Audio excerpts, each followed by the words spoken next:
ఆపత్కాలమున నాకు ఆశ్రయము నీవే. ప్రైజ్ లార్డ్, హల్లెలూయా.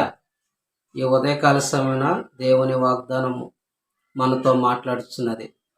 వాగ్దానము పరిశీలించినట్లయితే కీర్తనలు 50:15 వచనంలో, ఆపత్కాలమున నీవు నన్ను గూర్చి మొరపెట్టుము, నేను నిన్ను విడిపించెదను, నీవు నన్ను మహిమపరిచెదవు అనేటువంటి దేవుని వాగ్దానము ఈరోజు మనతో మాట్లాడుతున్నది.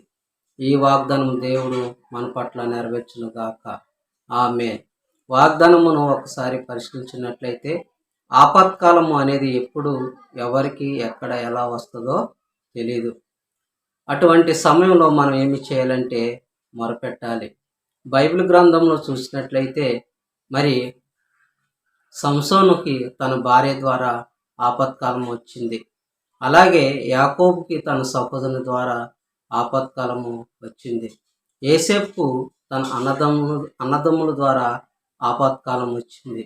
వచ్చినప్పుడు మరి వారు మొరపెట్టినప్పుడు దేవుడు వారిని విడిపించాడు.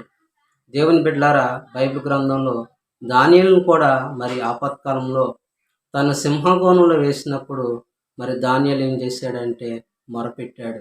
ఆ యొక్క సింహగోణంలో దానియేలు చుట్టూ మరి సింహాలు మోకరించినప్పుడు దానియేలు ఏం చేశాడంటే మొరపెట్టాడు.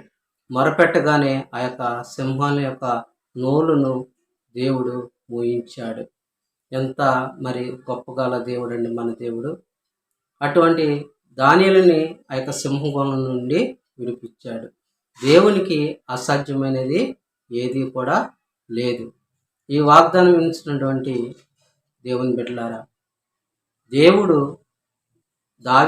దానియేలుని ఏ రకంగా అయితే సింహగోణం విడిపించాడో, ఈ వాగ్దానం ఇచ్చినటువంటి మనల్ని మరి దేవుడు తప్పనిసరిగా అనేక సమస్యల నుండి, బాధల నుండి, ఇబ్బందుల నుండి కూడా విడిపిస్తాడు.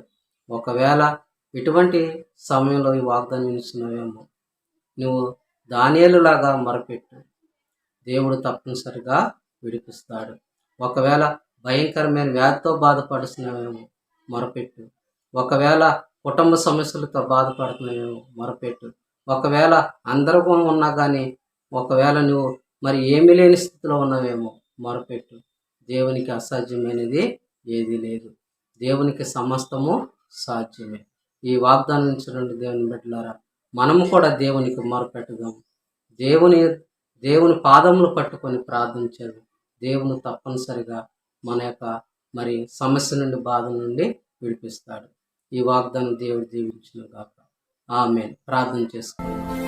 సర్వశక్తి గల దేవ, దయగల దేవ, కృపగల దేవ, ప్రేమ గల దేవ, ఈ పాదములకు గాల స్తోత్రం.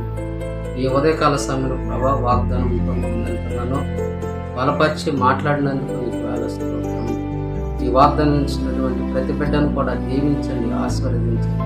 వారు ఏ సమస్యలో ఉన్నారో, ఏ బాధలో ఉన్నారో, ఏ అక్కర్లో ఉన్నారో ప్రభు వారి యొక్క సమస్యలను, బాధలను విడిపించుకున్నారు.